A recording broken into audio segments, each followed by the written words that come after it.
Tu prends toujours le bus, railla mon ex-femme. Son nouveau mari se figea, les yeux fixés sur mon poignet. C'est une édition limitée à 2 millions de dollars. Je souris. Oh, cette vieille chose. J'avais failli sauter le dîner. Pourquoi m'exposer à une autre soirée de rire fade et de plaisanteries gênantes au Jade Orchid, le restaurant doré où la famille de mon ex-femme tenait sa cour une fois par an? Mais Tessa, ma fille, était là, et quand il s'agissait d'elle, j'étais prêt à endurer quelques heures de joie forcée. Je me suis garé dans la file de voituriers 5 minutes avant que les réservations ne nous montent à l'intérieur, lissant les revers de mon blazer anthracite et redressant le col de ma chemise, même si mes nerfs palpitaient au souvenir du silence de l'année dernière à cette même table. Le hall d'entrée sentait l'orchidée et le bois ciré. L'hôte m'a accueilli d'un hochement de tête expert et m'a glissé une pancarte dans la main. Table 20, murmura-t-il d'une voix polie comme l'argenterie qui attendait derrière les portes. J'inspirai profondément et entrai. La salle à manger brillait sous des lustres en cristal, une lumière dorée se réfractant sur des tables en acajou poli. Robes de créateurs et costumes sur mesure encombraient la pièce, les voix s'élevant dans un murmure de conversation. Je les voyais avant même de m'approcher de ma place. Monica au bras de Grant, son rire plus tranchant qu'un couteau, le sourire de son nouveau mari presque aussi forcé que le mien l'aurait été si je l'avais porté. Tessa était assise à côté de sa mère, les joues rouges de joie d'avoir deux pères qui l'observaient. Ma poitrine se serra à sa vue, ce mélange de fierté et de regret s'agitant en moi. Je forçai un sourire et m'enfonçai dans le banquet en face d'eux. Les yeux de Monica se levèrent, enregistrant ma présence comme on remarque une tache sur une nappe. Elle étouffa son rire en un sourire poli. « Ray, dit-elle d'une voix douce comme de la soie. Tu as réussi. » Je hochai la tête et jetai un coup d'œil à Tessa. Elle m'adressa un petit sourire courageux, une invitation à me souvenir de l'essentiel. Elle leva brièvement la main pour me faire un signe de la main avant de se retourner vers son assiette, comme si elle craignait que nos regards ne se croisent et ne brisent le morceau fragile. Le menu arriva, laqué de planches sur lesquelles étaient imprimées des listes de foie gras et de base marine. Je refusai de regarder les prix. Il ne s'agissait pas de dîner. Il s'agissait de se réapproprier un moment de partage, même au milieu du spectacle de sa mère. Les membres de la famille allaient et venaient à la conversation comme des acteurs sur une scène. Mes ex-beaux-parents échangèrent des regards à mon arrivée, leur amusement à peine dissimulé. « Ri, as-tu trouvé l'endroit convenable ?» demanda le père de Tessa, son grand-père, d'un ton amical mais teinté de curiosité. Je lui souris. Pas de problème. Ma voix était plus posée que je ne l'étais. Il hocha la tête, une lueur d'approbation dans ses yeux. Il m'avait toujours respecté pour la façon dont je traitais sa petite fille, même lorsque sa propre fille me trouvait inférieure à elle. Monica se pencha en avant, serviette à la main. « Tu dois avoir froid dans cette veste fine, dit-elle. » Taquiné. J'ai ignoré la pique. Je vais bien, Grant à côté d'elle, Harry. Il ne m'avait jamais apprécié, et je n'ai pas fait semblant de le lui reprocher. Il m'a regardé comme si j'étais un fantôme indésirable devant un portrait de famille. On m'avait demandé de ne pas apporter de conversation professionnelle, mais j'avais laissé mon téléphone dans ma poche. Pas besoin de me la péter ce soir, juste le sourire fier de Tessa et la certitude que sous mon air désinvolte, j'avais construit quelque chose qu'elle comprendrait un jour. Tessa a joué avec une fourchette en me jetant un coup d'œil. « Papa » a-t-elle murmuré d'une voix à peine audible. « Grand-mère m'a demandé si tu travaillais toujours en ville. » De l'autre côté de la table, Monica s'est illuminée à l'idée de remuer le feu. « Je prends toujours le bus, Ray » a-t-elle crié, assez fort pour attirer l'attention de la moitié de la table. Quelques rires étouffés ont suivi. Mes joues s'échauffèrent, mais je serrai la mâchoire et croisai son regard. « Le bus fonctionne parfaitement, dis-je d'un ton égal. » Les rires s'éteignirent tandis que leur sourire s'évanouissait. Quelqu'un s'éclaircit la gorge. Tessa écarquilla les yeux, surprise par mon calme. Elle s'était habituée à mon attitude de défi. Le serveur arriva avec le premier plat, un élégant plateau de coquilles Saint-Jacques posé sur de la purée de pois. Le silence s'installa, la table m'observant comme si j'étais une pièce à conviction. Monica se pencha vers Grant et murmura. Je compris ses paroles. Ce n'est qu'un codeur. Grant croisa les bras, m'observant toujours. La salle tourbillonnait au gré des conversations, discussions boursières, projets de voyage, colonies de vacances pour enfants. Je picorais ma coquille Saint-Jacques, goûtant la saumure et le beurre, me demandant s'il connaissait l'histoire de la création de mon entreprise d'IA, d'une start-up à 2 personnes à la locomotive de milliards de dollars de transactions. Tessa remua sur son siège, sa petite main effleurant la mienne. Doucement, je plaçai mes doigts autour des siens. « Je suis fier de toi », murmura-t-elle. Le mot me frappa. Simple, vrai. Je lui serrai la main en retour, lui adressant un sourire rassurant. C'est pour ça que j'étais venu. Pas pour me la péter, pas pour avoir gain de cause, mais pour être là pour ma fille, ma seule raison de rester calme sous le poids de la condescendance de sa mère. Derrière moi, les voix s'élevèrent de nouveau. La cousine de Monica chuchota à son mari, un ricanement s'échappant. Je pris une nouvelle inspiration, relevant la tête. Je savais que je pouvais leur raconter mes exploits, exhiber ma réussite comme un trophée. Mais ce qui comptait dans cette salle dorée, c'était l'expression du visage de Tessa, ses yeux brillants de fierté et d'amour. L'espace d'un instant, les vêtements de créateur et les faux sourires s'estompèrent. Tout ce que je voyais, c'était ma fille partageant un repas avec moi, et ce soir-là, J'adore Kid devint moins une vitrine pour le monde de sa mère qu'une scène où je repris discrètement et sans prétention ma place dans le sien. Monica me remarqua de l'autre côté de la table peu après l'arrivée des amuse-gueules. Sa voix trancha le brouhaha des conversations comme un claquement de fouet. « Tu prends toujours le bus, Ray ?» demanda-t-elle avec son sourire narquois, juste assez incliné pour attirer l'attention. Ça marcha ? Plusieurs têtes se tournèrent. Les commissures de quelques lèvres se retroussèrent. Le rire retentit. Pas malveillant, mais condescendant, le genre de rire que l'on lance à tout va quand on est convaincu d'eux. Notre place dans la hiérarchie. Je ne bronchai pas, je souris simplement, ajustai le revers de ma manche comme si je n'avais même pas entendu la pique, et répondis d'un ton léger. Le bus fonctionne parfaitement. Ma voix tranchait avec plus de force que prévu. Pas forte, juste calme, imperturbable. Le sourire narquois de Monica s'esquissa comme si elle s'attendait à une attitude plus défensive, à un plus grand recul. Elle n'était pas prête pour la sérénité. Et puis c'est arrivé. Grant, son nouveau mari, monsieur costume de créateur et carte platine, laissa échapper un petit rire d'approbation, prêt à en rajouter, mais quelque chose attira son attention. Il se pencha légèrement en avant, son regard se posa sur mon poignet gauche. Son sourire s'estompa, ses sourcils se fronçant comme je ne l'avais pas vu depuis notre première rencontre. À l'époque, il ne me voyait pas comme un concurrent, juste comme celui que sa femme, désormais épouse, tolérait. Mais maintenant, son visage changea de visage, la reconnaissance s'installant. « Attendez » dit-il en pointant du doigt. « C'est une grande mélodie de Phil Dur ?» La salle ne se tut pas complètement, mais les rires et les bavardages autour de notre table semblaient retenir leur souffle. Je n'ai pas baissé les yeux. Je n'en avais pas besoin. Je savais exactement ce que j'avais au poignet. J'ai penché la tête comme si je n'avais rien entendu. Grant se pencha, les yeux plissés, cherchant à mieux voir, comme si la lumière pouvait révéler quelque chose qui lui avait échappé.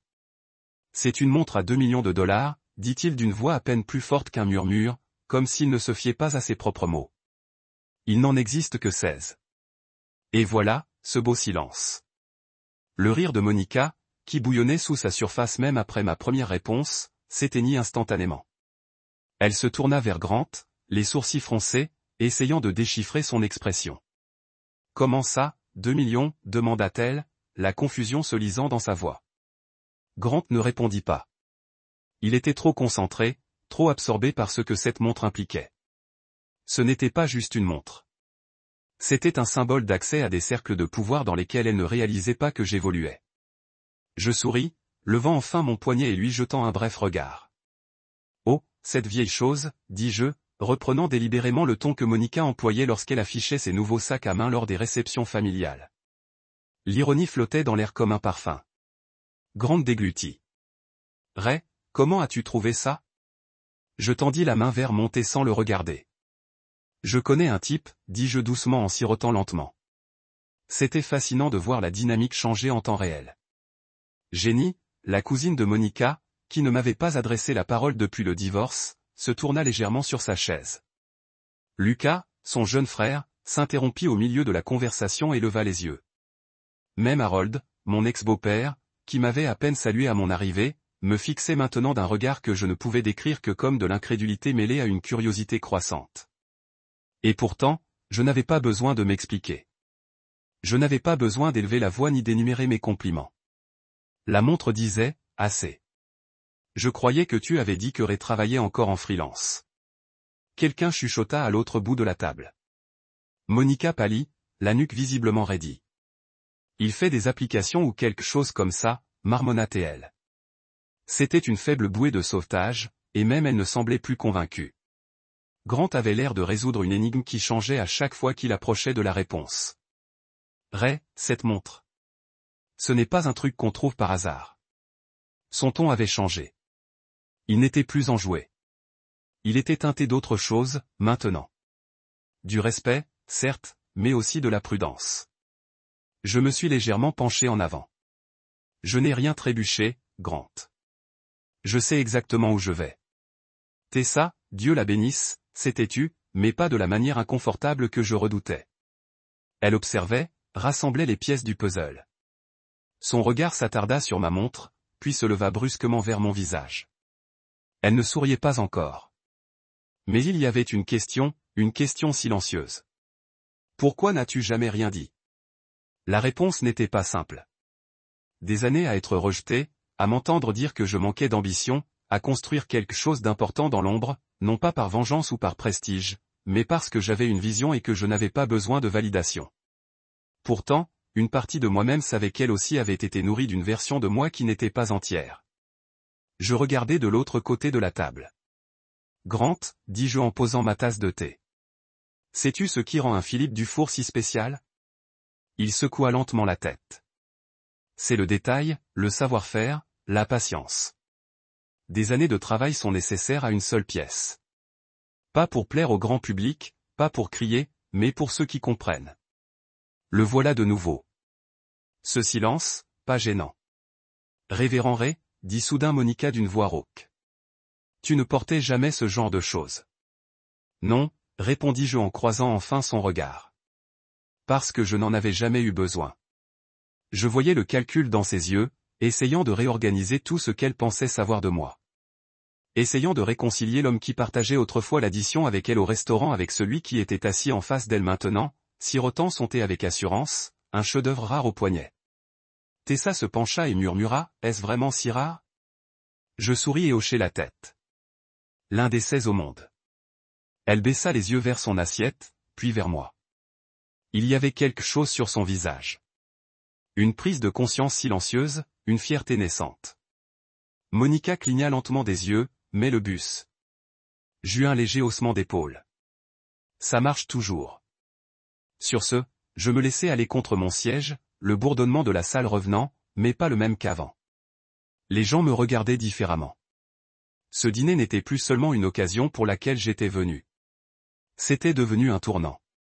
L'homme qu'ils pensaient avoir laissé derrière eux n'était jamais parti. Il avait juste construit tranquillement, attendant le bon moment pour le leur rappeler. Toutes les histoires ne sont pas bruyantes dès le début. Certaines se déroulent en silence, jusqu'à ce que le silence parle plus fort que les applaudissements. Le visage de Grant pâlit légèrement, suffisamment pour que je le remarque. Ce n'était pas le genre de surprise qu'on manifeste lorsqu'un ami sort un lapin de son chapeau. C'était le genre de silence stupéfait qui s'installe quand on se rend compte qu'on s'est complètement trompé. Il se pencha plus près, les yeux toujours fixés sur mon poignet comme s'il allait disparaître d'un simple clignement des yeux. C'est une édition limitée à 2 millions de dollars, dit-il à voix basse, même si toute la table l'entendit quand même. Il n'en reste que 16.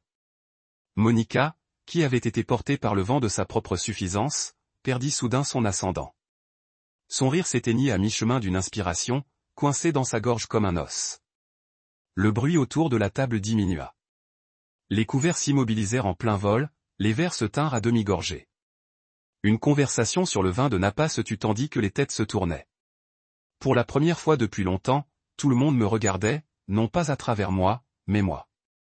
Je baissai lentement le bras, leur offrant une vue complète de la sonnerie Philippe Dufour-Grande. Son timbre dilaté, sa présence reconnaissable entre mille pour quiconque savait ce qu'il voyait. Je ris doucement et bus une gorgée de thé. Oh, cette vieille chose, dis-je d'une voix sèche, reprenant le ton de Monica lorsqu'elle exhibait des colliers de diamants ou des sacs aux noms italiens que je ne pouvais prononcer à l'époque. Comme la situation avait changé. Harold, le père de Monica, se pencha légèrement en avant, les sourcils froncés, comme s'il cherchait à vérifier quelque chose.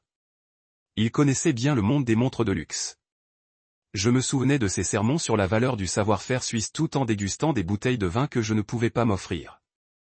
Ray, dit-il lentement. C'est vraiment un imbécile. Je tournai doucement mon poignet vers lui, la lumière du lustre scintillant sur la finition brossée. Un des 16 exemplaires, confirmai-je. De la vente aux enchères de Genève de 2006.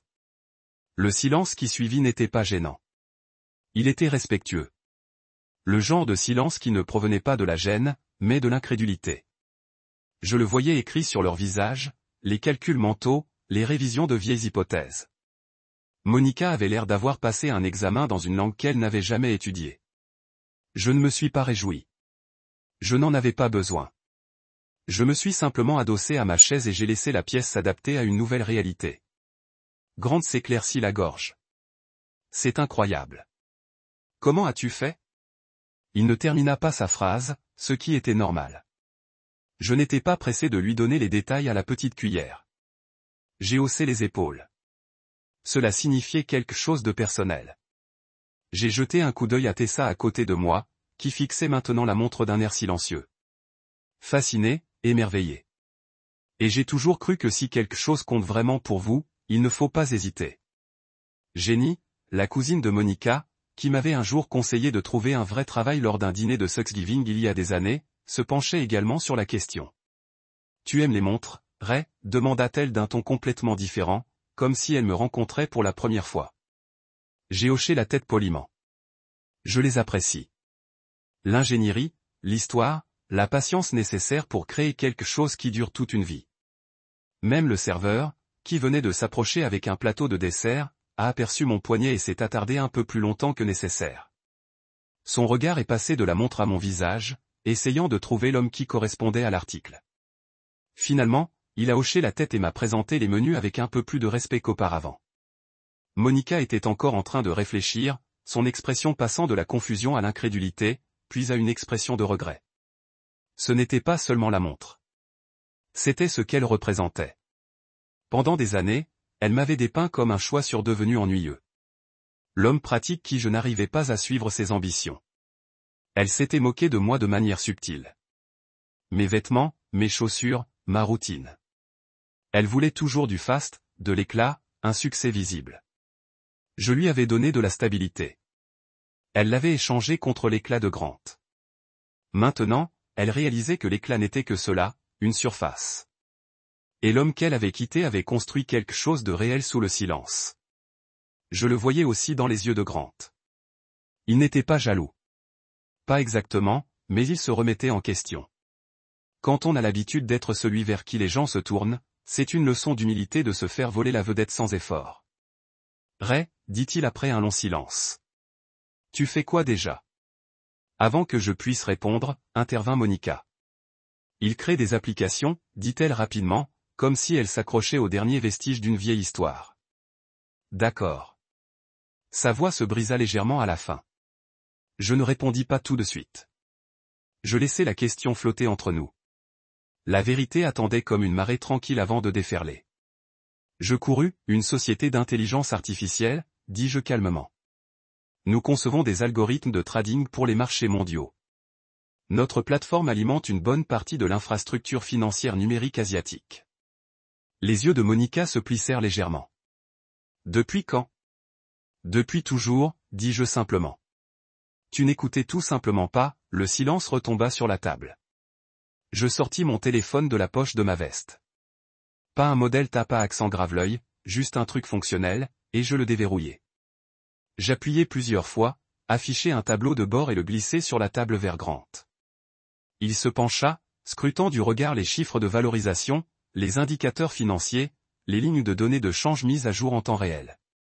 Ça fait plus de 11 milliards de dollars de valorisation, murmura-t-il. Monica cligna rapidement des yeux, mais tu prends le bus. Je la regarde droit dans les yeux maintenant. Ni souriante, ni suffisante, juste claire. Je prends le bus parce que je commence tôt. J'ai des appels avec Tokyo à 5 heures du matin. Puis Londres à 7 heures. Conduire, c'est perdre du temps. Ce n'était pas une excuse. C'était une déclaration. Et pour la première fois ce soir-là, je n'ai pas eu de réponse. Aucun d'eux n'a eu de réponse. Ceux qui autrefois levaient les yeux au ciel quand je parlais de veiller tard pour déboguer du code ou de sécher les vacances pour finir des prototypes ne pouvaient plus me regarder dans les yeux sans cligner des yeux. Tessa a attrapé ma main sous la table et l'a serrée légèrement et fermement. « Papa » a-t-elle murmuré. « C'est pour ça que tu disais toujours que tu travaillais sur quelque chose d'important. » J'ai hoché la tête lentement. Exactement à ce moment-là. Sa voix, sa compréhension, signifiaient plus pour moi que tout le silence stupéfait du monde. La montre n'était que du métal dans des engrenages. L'évaluation, juste des chiffres sur un écran. Mais ce sourire de ma fille, c'était inestimable. Et maintenant, il les connaissait tous. L'homme qu'il pensait avoir laissé derrière n'a jamais cessé d'avancer. Il a juste emprunté une voie plus tranquille et a construit quelque chose d'extraordinaire en chemin. Grande s'est calé dans son fauteuil comme si le vent venait de lui couper le souffle. Son regard ne quittait pas l'écran de mon téléphone, ses lèvres remuant légèrement comme s'il faisait des calculs mentaux pour se convaincre que ce n'était pas une farce. « Attends » a-t-il finalement dit, toujours aussi incertain. Clignant des yeux. « Cette valorisation, c'est impossible. Plus de 11 milliards. » Sa voix n'était plus condescendante. Elle était prudente, curieuse, respectueuse. Ce changement de ton. Je l'avais déjà ressenti dans les salles de conseil, lors de réunions d'investisseurs, lors d'appels tard le soir avec des PDG nerveux qui avaient enfin compris que le type discret dans le coin avait tout dirigé. De l'autre côté de la table, Monica était toujours figée. Son verre de vin flottait à quelques centimètres de ses lèvres, oublié. Son front était froncé d'une manière que je n'avais pas vue depuis notre enfance. À l'époque où nous nous disputions pour le loyer et les factures, où je passais de longues nuits penché sur mon ordinateur portable pendant qu'elle levait les yeux au ciel et disait des choses comme « Tu crois vraiment que quelques lignes de code vont changer nos vies ?» Apparemment, oui. Elle cligna des yeux, la voix sèche et monocorde. Mais on crée des applications. On a toujours dit qu'on créait une application. J'ai ri doucement, le genre de rire qui a survécu à des années d'incompréhension. Je l'ai bien dit. Je l'ai admis, car chaque fois que j'essayais d'expliquer davantage, on me disait que ça paraissait ennuyeux ou irréaliste, alors j'ai arrêté d'expliquer. Elle ouvrit la bouche comme pour protester, mais rien ne sortit. C'était la première fois que je la voyais complètement sans voix. Je n'ai pas savouré cela avec la cruauté de certains. Je l'ai juste observé comme une horloge se réinitialisant après des années de fonctionnement trop rapide. Grant se pencha en avant, toujours fixé sur les données. Algorithme de trading pour la finance numérique asiatique. À vous de jouer. Ses doigts planèrent sur l'écran comme s'il voulait faire défiler les données pour approfondir les statistiques. Je le fais, ai-je dit. Nous avons commencé modestement, juste moi et un associé. Nous avons écrit notre premier algorithme sur un canapé dans un studio emprunté. Nous avions à peine assez de capital pour maintenir le serveur en ligne, mais nous croyions en la modèle. La demande a augmenté plus vite que prévu, surtout après que quelques banques ont eu vent de notre projet. Nous avions désormais des licences pour plus de 70 institutions dans 9 pays. Jenny, la cousine de Monica, a sifflé doucement. J'ai toujours pensé que tu n'étais qu'un technicien discret, a-t-elle dit. Je ne savais pas que tu étais ça. J'ai souri. Monica non plus. Elle a légèrement tourné la tête vers moi, mais elle n'a pas parlé. Il n'y avait plus de sarcasme en elle. Plus de remarques spirituelles. Plus de pics sur ma vieille voiture ou les soirs où je ne pouvais pas aller dîner parce que je travaillais avec les fuseaux horaires de Tokyo. Maintenant, elle essayait de se souvenir d'une version de moi dont elle ne pouvait plus se moquer. Je la sentais repenser à chaque histoire qu'elle avait racontée à mon sujet à ses amis, à Grant, et même à notre fille. Lucas s'est éclairci la gorge. Alors, tu n'es plus un simple développeur back-end. Non, ai-je répondu. Je dirige l'équipe de stratégie maintenant. Je m'occupe principalement de la croissance mondiale, des relations avec les investisseurs, des partenariats à long terme et des valorisations. Grant redemanda, cherchant toujours une faille sur l'écran. Oui, dis-je. Le dernier tour de table avait été sursouscrit. Il a clôturé à un peu moins de 11,12 milliards. Harold, qui était resté inhabituellement silencieux tout ce temps, prit enfin la parole, et vous avez construit ça en quoi, 10 ans ? 12, corrigeai-je en le regardant dans les yeux. Ça a commencé pendant la dernière année de mon mariage avec Monica. Un instant passa. Le seul bruit était le cliquetis des couverts aux autres tables. Le son lointain d'un pianiste dans le hall jouant un morceau élégant et lent. Monica se recula légèrement, la voix plus fragile maintenant. Mais tu étais toujours fatigué, toujours devant cet ordinateur. J'acquiesçais parce que je construisais quelque chose. Son regard s'adoucit, non pas par pitié, mais par la lenteur naissante du regret. Pendant des années, elle avait pensé que je n'étais pas assez ambitieux. Que je manquais de vision. Que je tergiversais. Mais ce n'était pas le cas. J'investissais dans quelque chose qu'elle ne voyait pas, je pensais que tu étais en train de gagner du temps, admit-elle d'une voix si basse que moi seul pouvais l'entendre. Je pensais que tu avais peur. J'avais peur, dis-je. Peur d'être ordinaire. Peur de laisser Tessa grandir, de penser que les rêves étaient des choses qu'on dépasse. C'est pour ça que j'ai persévéré, même quand ça me semblait ingrat. Tu es parti parce que je n'étais pas assez brillant à l'époque. Et maintenant, nous voilà. Elle détourna le regard. Je n'ai pas insisté. Il n'y avait rien d'autre à dire.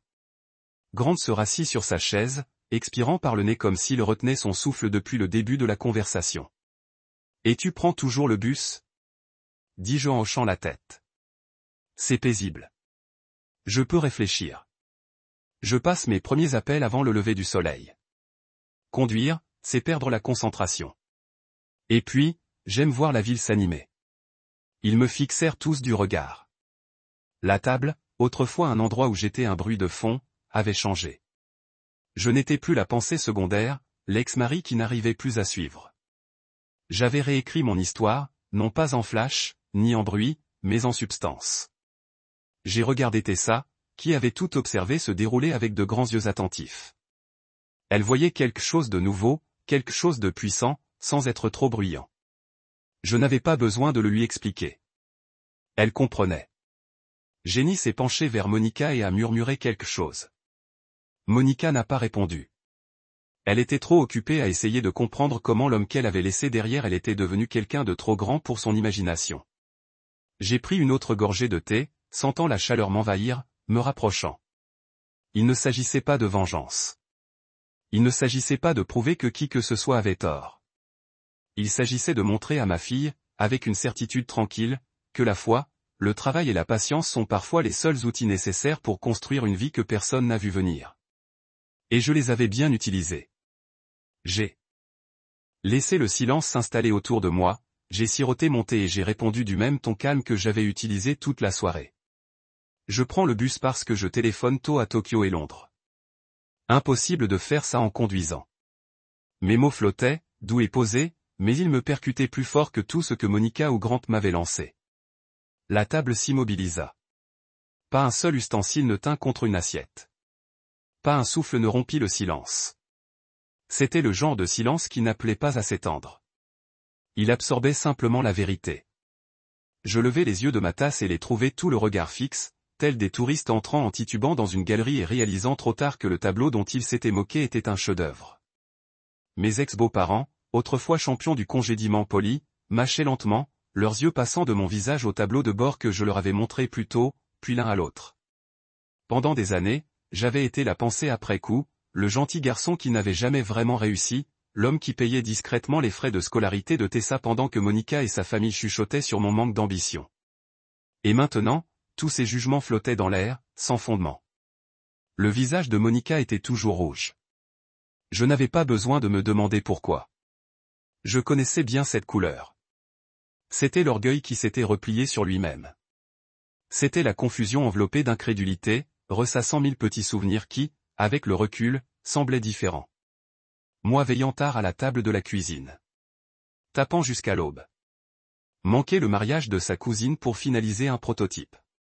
Refuser une escapade d'un week-end parce que j'avais un appel client. Toutes ces choses qui la faisaient lever les yeux au ciel, soudain, ce n'étaient plus des signes d'impasse. C'étaient les fondations d'une tour sur laquelle je me tenais maintenant. Tu disais que tu ne pouvais pas te permettre une deuxième voiture, dit-elle d'une voix aussi fine et tranchante que le bord d'un verre de vin. J'ai hoché la tête. Sur le moment, c'était vrai. Mais après tout ça. Sa main a fait un geste vague vers le téléphone posé sur la table, vers la montre à mon poignet, vers le silence qui refusait de se dissiper. Je n'avais pas grand-chose au départ, dis-je en fixant mon regard sur le sien. Mais j'ai investi ce que j'avais, mon temps, ma foi, chaque once de ma patience dans quelque chose qui, je le croyais, allait grandir. Et cela se fit, discrètement, avec constance, jusqu'à ce qu'il n'y ait plus besoin d'explication. Grant se laissa aller en arrière. Son air suffisant d'autrefois se transforma en un mélange d'admiration et d'incertitude. Je le voyais tout réévaluer. Sa carrière, ses choix, sa place dans la pièce. L'atmosphère même autour de lui avait changé. La mère de Monica, Judith, prit enfin la parole. Sa voix était basse, sa posture plus raide que dans mes souvenirs. Je croyais que tu travaillais encore sur des logiciels. J'ai souri à cette formulation. Je le suis toujours, juste à une autre échelle. Harold, le père de Monica, plissa les yeux, un léger sourire narquois étirant ses lèvres. Tu as toujours été le plus discret, dit-il. Tu n'as pas dit grand-chose, mais visiblement tu écoutais. J'ai hoché la tête. Il le fallait. À l'époque, je n'avais pas le droit de parler beaucoup. Ce n'était pas une pique, juste un fait. Et il le savait. Son visage s'adoucit, presque comme s'il s'excusait. Monica se détourna légèrement, concentrant son attention sur sa serviette comme si elle pouvait plier sa gêne suffisamment pour la faire rentrer dans son sac à main.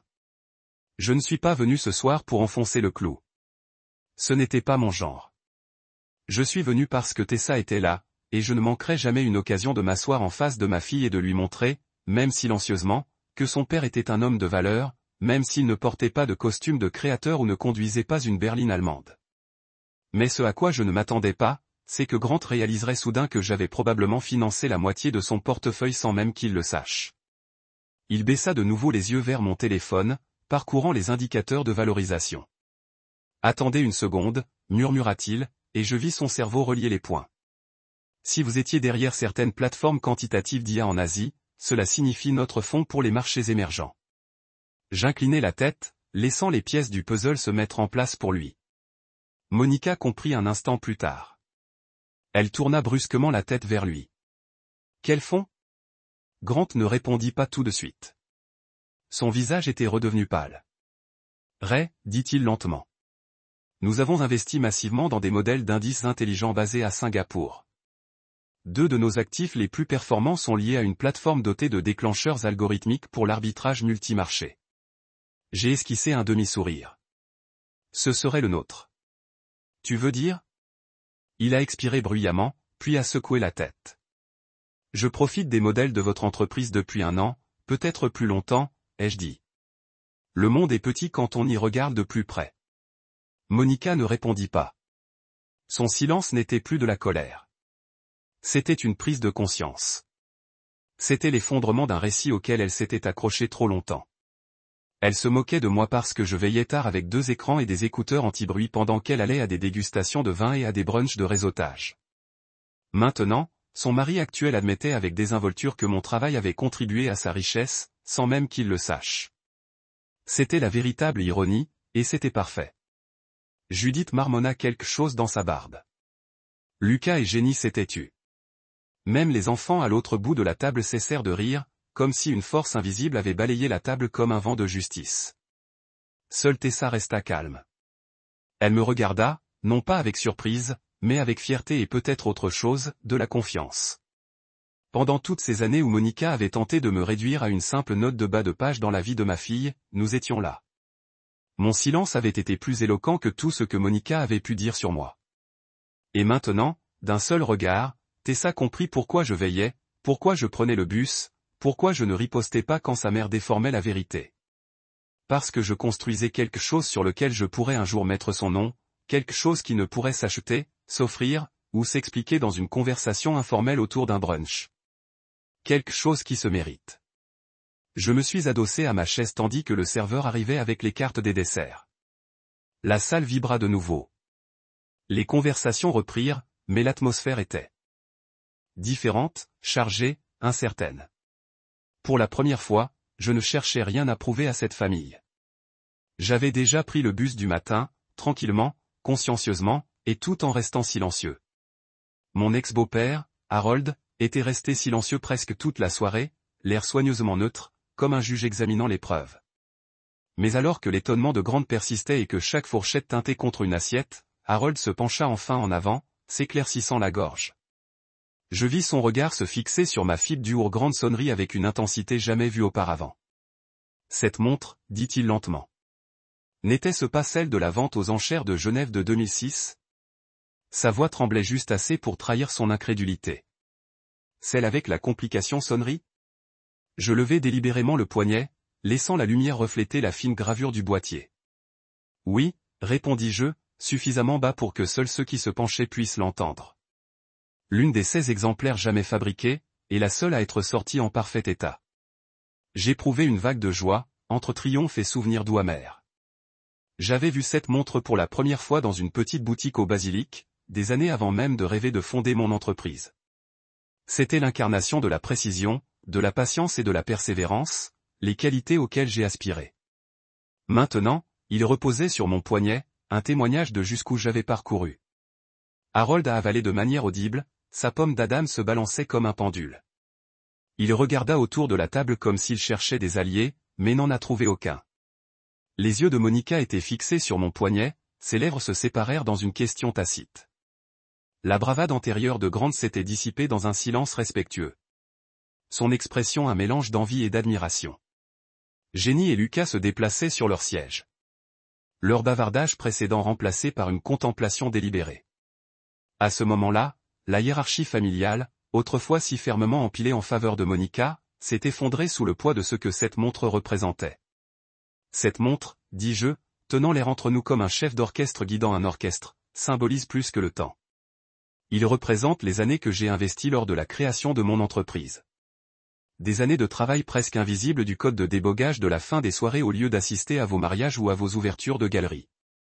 C'est un rappel que l'excellence naît dans un dévouement silencieux, pas dans de grands gestes. Ma voix ne trahissait qu'un soupçon d'émotion qui se dirige sous la surface.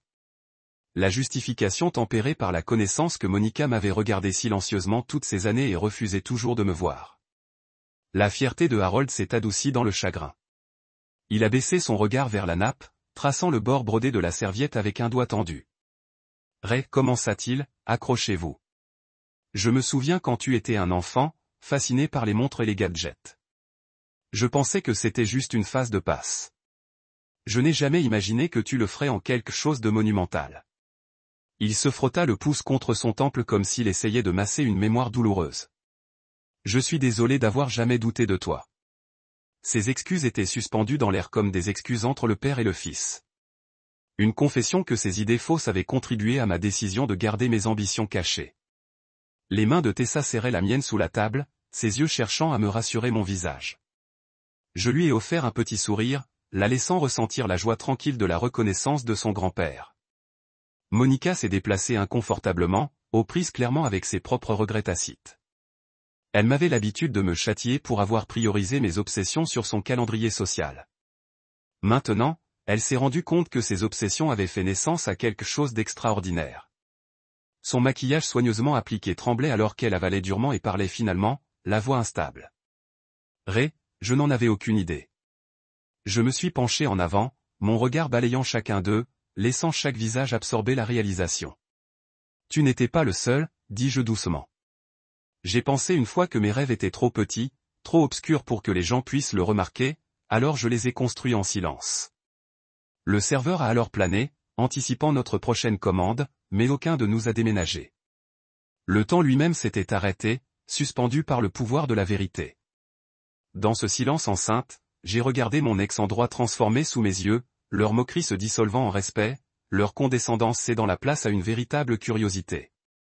Grant a été le premier à briser le silence, s'éclaircissant la gorge comme s'il se réveillait d'une transe. Je pense, dit-il lentement. Je vous ai sous-estimé profondément. Il y a beaucoup de choses que j'aimerais apprendre sur votre travail. Monica le regarda puis me le regarda, et offrit le moindre signe d'accord. La table a expiré collectivement, la tension saignant alors que nous revirions dans la conversation. Ce n'est que maintenant que les sujets n'étaient plus mes limites perçues, mais mes réalisations réelles. Je me suis versé une autre gorgée de thé, savourant la chaleur qui s'est propagée à travers moi alors que le serveur a repris son service et que le tintement familier d'assiettes a repris autour de nous. J'ai jeté un coup d'œil à Tessa. Son sourire était calme mais rempli de fierté.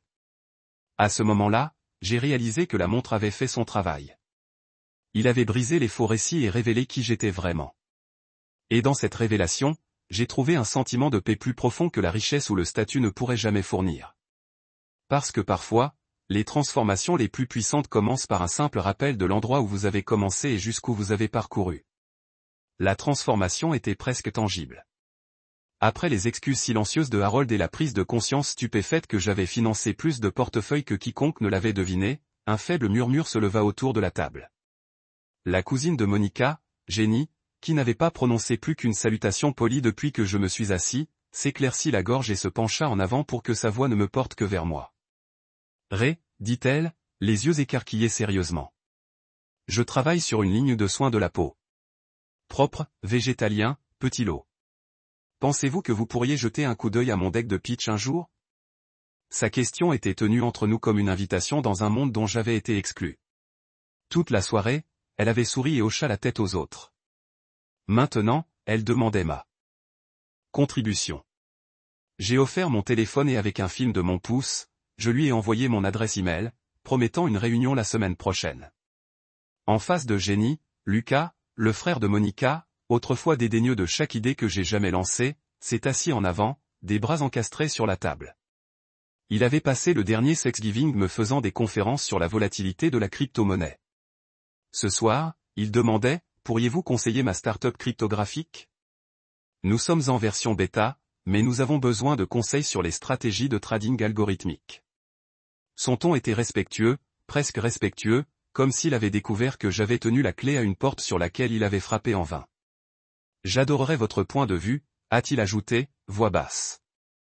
Je lui ai donné un aperçu concis de ma disponibilité. Café mardi prochain, procédure virtuelle de leur base de code à la fin des mois.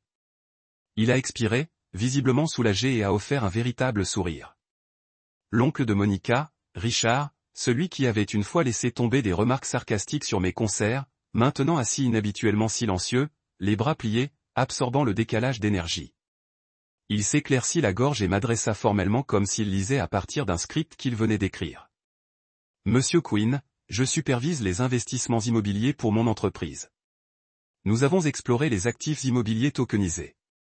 Les outils algorithmiques de votre entreprise pourraient être inestimables dans la couverture de nos risques. Envisageriez-vous un partenariat? Il a parlé avec un ton uniforme, mais ses yeux trahissaient l'excitation. J'ai hoché la tête, décrivant une proposition de phase, l'évaluation initiale de leur pool d'actifs, le développement de l'algorithme pilote et les tests d'intégration au début du 4e trimestre. Même le personnel de poids semblait me considérer différemment.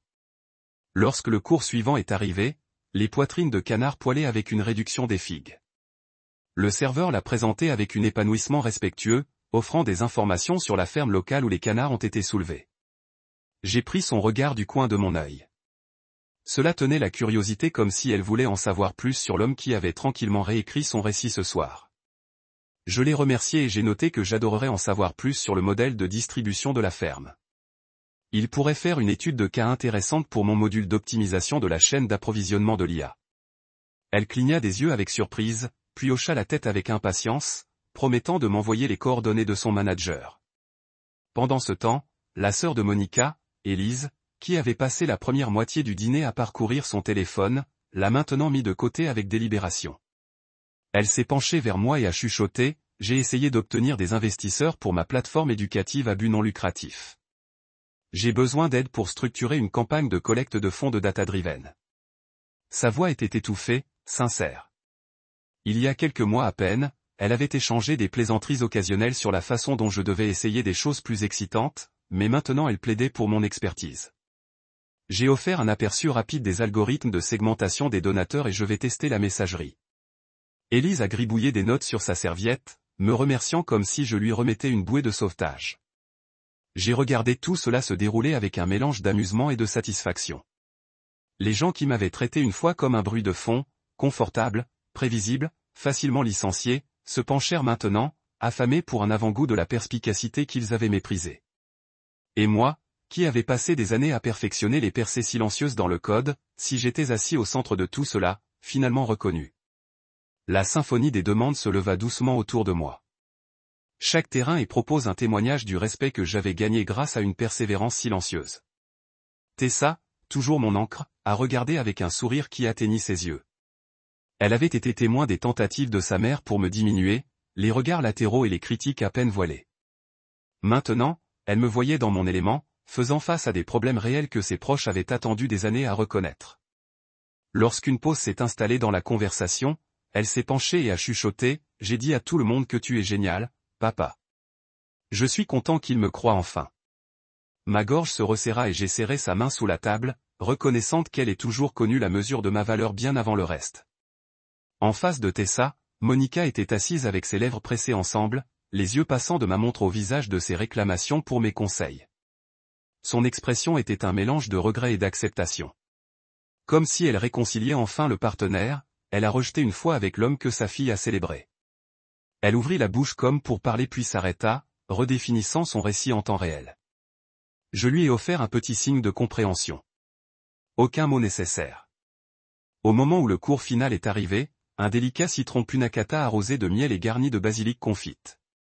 La table s'était transformée en conseil de collaborateurs. Chaque personne qui avait une fois lancé un givre à mon trajet en bus ou a mué mes ambitions a maintenant demandé mon conseil, mon partenariat, ma perspicacité. Ils parlaient sérieusement en tant que père, pas comme des sceptiques. Le rire qui a salué chacune de mes suggestions était authentique, la gratitude sans faille. Je me suis penché en arrière sur ma chaise, savoure mon dessert et j'ai regardé le décalage sonder vers l'extérieur. Les grands chandeliers de jade orchide ont attrapé la lueur de ma montre et la lueur des opportunités dans la pièce. À ce moment-là, j'ai réalisé que le succès exige rarement une fanfare. Cela se produit dans les moments calmes de compétences éloignés des yeux indiscrets, puis lorsque le moment est venu, il parle assez fort pour attirer l'attention. Ce soir, les silencieux avaient finalement trouvé leur voie. Et moi, ayant construit cette fondation calme, j'étais prêt à écouter et à les conduire vers de nouveaux horizons ensemble. Les yeux de Tessa m'ont trouvé de l'autre côté de la table à l'arrivée du dessert. Et à ce moment-là, tout le reste s'estompa. Le citron panna-cotta, crémeux, acidulé, arrosé de miel, a simplement servi de toile de fond pour l'échange silencieux qui passait entre nous. Son sourire était subtil, presque timide, mais il avait une profondeur de fierté que je n'avais jamais vue auparavant. Nous avions passé si longtemps à naviguer dans le monde de sa mère de façades polies et de jugements chuchotés. Et ici, à la fin d'une nuit définie par les révélations, l'expression douce de ma fille ressemblait à la plus vraie victoire de toutes. Alors que je soulevais ma cuillère, j'ai réalisé que c'était le moment où j'avais travaillé. Ne prouve rien à Monica ou à sa famille, mais pour montrer à Tessa la mesure de la détermination de son père. Elle tendit la main sous la table, sa petite main brossant la mienne. Je me faisais une pause en mident, pivota mon regard vers le sien et offrit le moindre signe de tête. Son murmure est devenu doux mais clair. Papa, tu avais raison depuis le début. Cette simple admission a porté le poids de chaque nuit, chaque événement social sauté, chaque trajet en bus pris avant l'aube afin que je puisse rejoindre une conférence téléphonique à Tokyo. C'était l'affirmation que j'avais envie de tout le monde ici. Mais ce qui comptait le plus, c'était de l'entendre de la seule personne dont l'opinion avait plus de sens que n'importe quelle évaluation ou temps. J'ai glissé ma main sur la table pour couvrir la sienne. La lueur cool de ma montre a attrapé la lumière du lustre, mais son objectif est resté sur mes yeux. Nous avons partagé un moment privé au milieu du bourdonnement résiduel du restaurant. Couvoir à tirant, conversation étouffée, le bruissement doux des serviettes brodées. Pour une fois, je n'ai pas ressenti le besoin d'expliquer ou d'élaborer. Elle comprenait, sain et sans réserve. Je lui ai offert un petit sourire fier, savourant la douceur de la connexion qui a transcendé le drame précédent de la soirée. Autour de nous, la table s'était transformée en un cercle de nouveau respect. Les proches de Monica ont continué leur bavardage modéré sur les évaluations et les partenariats, mais Tessa et moi avons occupé notre propre espace, une île tacite d'affirmation. J'ai jeté un coup d'œil à sa mère. Monica nous regarda, ses lèvres pressées ensemble, prise entre sa fierté persistante et la reconnaissance que j'avais accompli beaucoup plus qu'elle ne l'avait jamais prévu. Une partie de moi acheta la pensée des années perdues contre les idées fausses, mais le regard doux de sa fille m'a rappelé que la rédemption et la compréhension arrivent parfois dans des sourires silencieux plutôt que de grandes déclarations. La cuillère de Tessa planait sur son punakata, mais elle n'a pas mangé. Au lieu de cela, elle se pencha, baissant encore plus la voix. « Papa, murmura-t-elle. vous avez toujours dit que le travail acharné parle de lui-même. Ses yeux sérieux brillaient d'admiration. Ce soir, ça a parlé et tout le monde l'a entendu. Ma gorge se resserra à ces mots. J'ai avalé, hochant la tête. Oui, j'ai répondu doucement. Et parfois, vous devez donner au monde un moment pour écouter. J'ai pris une gorgée de thé lente, laissant la chaleur m'ancrer jusqu'à présent. Dans ce simple acte, le tourbillon de la soirée a condensé en une seule vérité. La persévérance donne une reconnaissance, mais la reconnaissance la plus douce survient quand elle élève ceux que vous aimez. Ses lèvres se courbèrent plus dans un sourire confiant. Je suis fier de toi, dit-elle, à peine au-dessus d'un murmure. Je me penchai en avant, brossant une mèche de cheveux en vrac derrière son oreille. Je suis fier de toi aussi, lui dis-je. Tu me tenais à côté même quand ce n'était pas facile. Elle a regardé les autres invités, puis de retour à moi, un mélange de compassion et de triomphe dans son regard. Je savais qui tu étais, a-t-elle dit doucement. Je l'ai toujours fait. La lueur des lustres réfléchissait dans ses yeux, mettant en évidence les courbes de son visage jeune, une image de rassurance constante. Il m'a alors frappé que pour toute la grandeur de Jade Orchid, pour tous les aromaumes polis et décors ornés, l'essence de la nuit s'est résolue à cet échange intime. Aucun trophée ou distinction ne pouvait correspondre à la sincérité dans sa voix, la fière ascenseur de son comportement. J'ai fermé les yeux un instant, respirant le parfum subtil de panna cotta mielé et la promesse tacite d'une nouvelle compréhension entre nous. Quand j'ai rouvert mes yeux, j'ai également trouvé Monica à regarder. Son expression avait changé. Plus la posture de méprisation et de mépris des heures précédentes, mais la douceur tensive d'une mère témoin de la joie de son enfant. Elle s'éclaircit la gorge, posant sa fourchette. Tessa, dit-elle, voix instable mais tendre. Moi, elle fit une pause, cherchant. J'ai attrapé un scintillement de culpabilité là-bas, mais plus que cela, j'ai senti son admiration enracinée. C'était un geste vers la réconciliation, une volonté de reconnaître la vérité qu'elle avait autrefois refusée. Tessa est face allumée de soulagement, et elle a tendance à serrer la main de sa mère. Approchez-vous alors sa voix a été étouffée, car il a demandé un café ou un digestif. Se dépliant à notre table. Bus. Elle rit doucement, le son comme le soleil à travers des vitraux. Vous pariez, a-t-elle répondu, la lumière de la voix avec anticipation. J'ai payé le chèque tranquillement, laissant un pourboire généreux et une note de remerciement pour l'excellent service. Ensuite, nous nous sommes levés ensemble, côte à côte, père et fille, partenaires dans une histoire redéfinie par la persévérance et l'amour. La ville a afflué dans la nuit, nous nous sommes éloignés de la lueur de la fuite de la ville. Les cornes, le grammage tardif, le murmure des passants. Devant, calme et sans hâte, et je me suis assis, contenu dans la connaissance que parfois l'affirmation la plus forte arrive sur un doux, connaître le sourire. La soirée avait atteint son sommet de surprise. Pourtant, alors que le dîner blessait et que les derniers chuchotements d'étonnement persistaient comme de la fumée fragile, j'ai senti une torsion de plus en attendant. Les plaques ont été dégagées et seules les miettes sont restées là où le dessert avait plu. Les proches de Monica, autrefois débordants de curiosité pour ma montre et l'évaluation de mon entreprise, se penchèrent maintenant en arrière sur leurs chaises, digérant à la fois de la nourriture et un nouveau respect. Tessa était assise entre nous. Sa posture s'est détendue pour la première fois toute la nuit, comme si la tension s'était drainée et ne laissait que la chaleur à sa place. J'ai attiré son attention et a offert un sourire rassurant. Je ne connaissais pas la dernière épanouissement qu'elle avait en réserve pour moi. Tout comme le serveur a rassemblé les plats de dessert vides, la voix de Monica a sonné de manière inattendue. Ray, dit-elle, et malgré les révélations de la soirée, son ton a conservé un indice de l'ancienne formalité. Avant de partir, elle fit une pause, étendant sa main sur la table vers son père, Harold. Il a tendu la main et a pris un petit objet élégant de sa paume, une montre de surveillance, du genre que vous ne trouveriez que dans les boutiques haut de gamme. Il a soulevé le couvercle. Et quand il l'a fait, j'ai vu la lueur familière d'ornicher sur du velours noir. Mon souffle a pris. C'était le deuxième fil du grande sonnerie, le jumeau de celui de mon poignet. Mon cœur frappa sauvagement à la vue. Un tourbillon de souvenirs est revenu. Fil passion dans les catalogues dans un appartement étudiant. Nuit sans sommeil de raffinage du code. Une promesse que j'avais chuchotée il y a des années qu'un jour je honorerais sa générosité en partageant mes triomphes. Le voici, tenu par la famille même qui m'avait rejeté comme banal. J'ai atteint la boîte avec des doigts respectueux tandis que les yeux de Harold brillaient. Ray, dit-il, épais d'émotion. C'est pour toi. Il ferma momentanément le couvercle, puis l'ouvrit pour que je puisse soulever la montre de son coussin. Le poids dans ma paume était plus que le métal et les engrenages. C'était des années de fierté et d'amour tacite. Monica m'a regardé avec une expression curieuse, quelque chose entre le triomphe et les excuses. Vous m'avez appris sur ces montres quand j'étais jeune, dit Harold, voix basse. Vous étiez fasciné par eux, lisant méticuleusement toutes les complications. J'ai promis d'en obtenir un pour vous lorsque vous avez réalisé ce que vous avez décidé de faire. Je vois maintenant que tu l'as plus que réalisé. Il hocha la tête vers mon poignet puis retournait à ma main où j'ai tenu un jumeau au chef-d'œuvre que j'avais porté toute la soirée.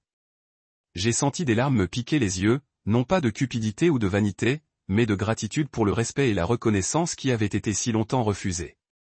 Tessa haleta doucement à côté de moi. Grand-père, s'exclama-t-elle, exprimant une mélodie de plaisir et de surprise. Elle a atteint la boîte, sa tendresse faisant écho aux soins dans les yeux de Harold. Il lui a fait un clin d'œil avant de me retourner. Vous avez surpris toute promesse que j'ai jamais faite, a-t-il déclaré. Mais ça, c'est à toi. La famille est restée silencieuse, le moment cristallisant entre nous comme un précieux joyau. Toutes les années d'être sous-estimé, de détermination silencieuse, tandis que d'autres affichaient ce qu'ils pensaient importante, tout a convergé dans ce don singulier. J'ai soulevé soigneusement la montre et je l'ai fixée sur mon autre poignet. Les deux morceaux de temps brillants côte à côte comme les serre-livres d'un long voyage. Ma réflexion scintille dans la surface polie d'une armoire en porcelaine voisine.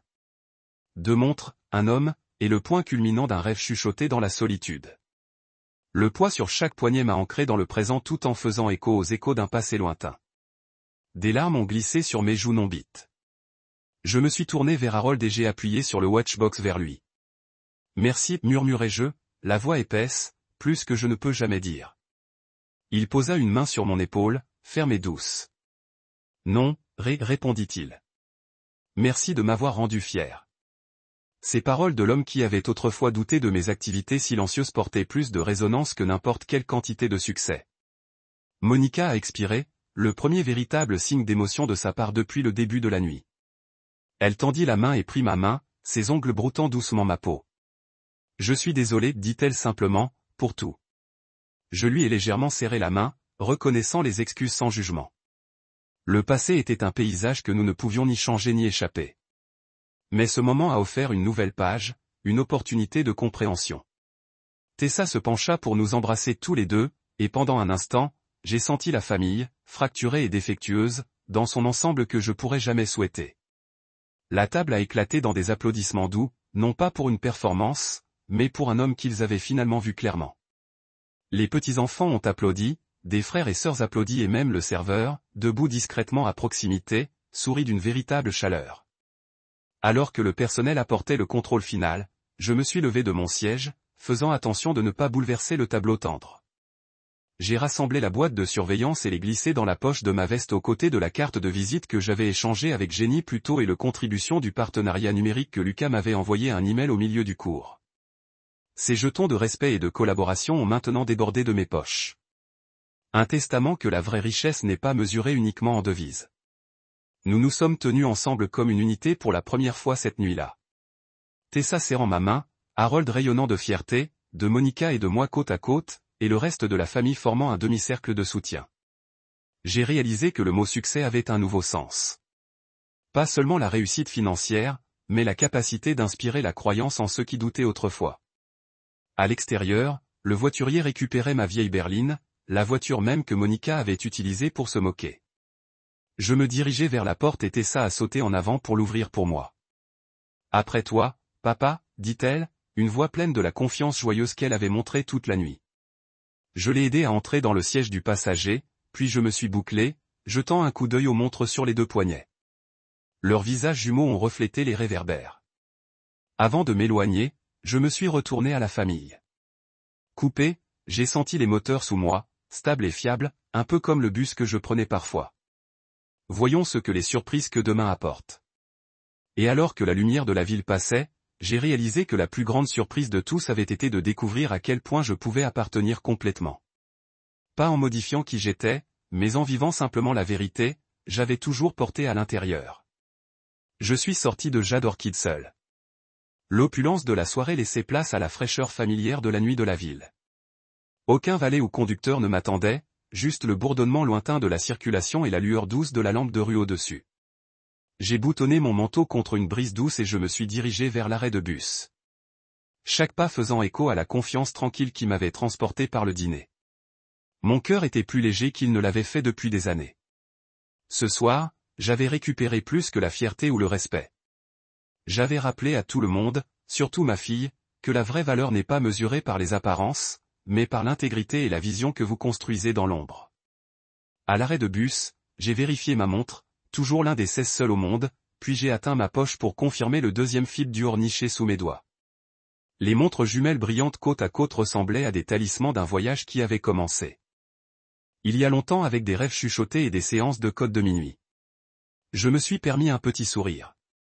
Le monde était différent maintenant, plus ouvert, débordant de possibilités que j'avais pensées autrefois hors de portée. Un bus a arrondi le coin et s'est glissé à l'arrêt, son panneau de destination brillant en lettres ambre. J'ai grimpé à bord et j'ai trouvé un siège près de la fenêtre, tapotant le métal froid à côté de moi presque réflexivement. Les lumières intérieures projettent de longues ombres et les passagers se sont installés dans leur routine, lisant sur des tablettes, faisant défiler les téléphones, perdus dans leur propre monde. J'ai hoché la tête poliment au conducteur et expiré, laissant le rythme familier des moteurs du bus m'apaiser. Alors que nous nous éloignons du trottoir, j'ai regardé mon reflet dans la fenêtre teintée. Au-delà des réverbères et des vitrines qui passent, j'ai vu l'homme que je deviendrais. Calme, déterminé, non découragé par le doute. Les restaurants et les tours de bureau se brouillaient dans des stries de couleur néon, et j'ai pensé à Tessa endormie en face de moi, la tête se précipitant légèrement contre le verre. Elle s'était sabotée à mi-chemin de notre balade, un sourire satisfait sur son visage, preuve que les révélations de ce soir avaient soulevé un poids qu'elle ne savait même pas qu'elle portait. J'ai atteint la poche de mon manteau et j'ai sorti mon téléphone pour vérifier les messages, attendant à moitié un flot de notifications. Au lieu de cela, il y avait un seul texte de Tessa. « Merci, papa. Je t'aime. » Ma poitrine s'est resserrée. J'ai tapé une réponse rapide, « Aime-toi aussi », et a glissé le téléphone. Aucune autre preuve n'était nécessaire. Ces paroles, simples et sincères, étaient la plus douce affirmation de tous. Le bus a grondé les intersections familières, le Maine et la 5e, l'Orme et le Pin, les routes que j'avais parcourues d'innombrables fois auparavant. Pourtant, ce soir, chaque coin se sentait transformé, chargé de la promesse de nouveaux débuts. J'ai pensé aux appels que je dirigerais demain matin avec des équipes à Tokyo et à Londres, aux algorithmes que j'allais affiner, les partenariats que je poursuivrais avec des personnes qui avaient autrefois douté de mes capacités. Le dévouement silencieux qui avait alimenté mon ascension était aussi présent maintenant qu'il avait été les premiers matins dans un appartement exigu. Certaines choses n'ont jamais changé et je me suis réconforté dans cette cohérence. Lorsque le bus a atteint mon arrêt, je me suis levé et j'ai offert mon siège à un passager âgé, renvoyant une gentillesse à laquelle je croyais toujours. Elle a souri avec gratitude, et j'ai ressenti une lueur de connexion chaleureuse, un rappel que le succès n'est pas seulement personnel, mais partagé en petits gestes. Je suis descendu dans la nuit et j'ai regardé le bus s'éloigner, les feux de freinage se décollant au loin. La marche à la maison était courte, les rues chuchotant avec le silence de minuit. J'ai déverrouillé ma porte et je me suis arrêté pour éteindre la lumière du couloir. Le calme de mon appartement en roulant autour de moi comme une couverture douce. Dans le salon, des photos de Tessa et moi bordaient le manteau, ses fêtes d'anniversaire, nos randonnées de week-end, le dimanche matin paresseux avec des crêpes. Demain, je suspendre une nouvelle photo de ce soir. Son fier sourire à côté de 2 montres brillantes. J'ai éteint la lampe et j'ai grimpé les escaliers vers sa chambre, la vérifiant avant de glisser pour la couvrir d'une couverture légère. Elle marmonna dans son sommeil et se rapprocha de moi comme s'il sentait ma présence. J'ai embrassé son front et m'a chuchoté, « Bonne nuit, Tessa. » Debout dans sa porte, j'ai jeté un dernier coup d'œil à la lueur tranquille de sa veilleuse avant de tourner la lumière du couloir et de me diriger vers ma propre chambre. Demain apporterait de nouveaux défis et opportunités. Mais ce soir avait prouvé que lorsque vous construisez avec patience, écoutez votre propre vision et restez ferme, même les succès les plus improbables peuvent devenir une belle réalité. Et parfois, un trajet en bus est le moyen idéal pour vous rappeler où vous avez commencé et jusqu'où vous avez parcouru.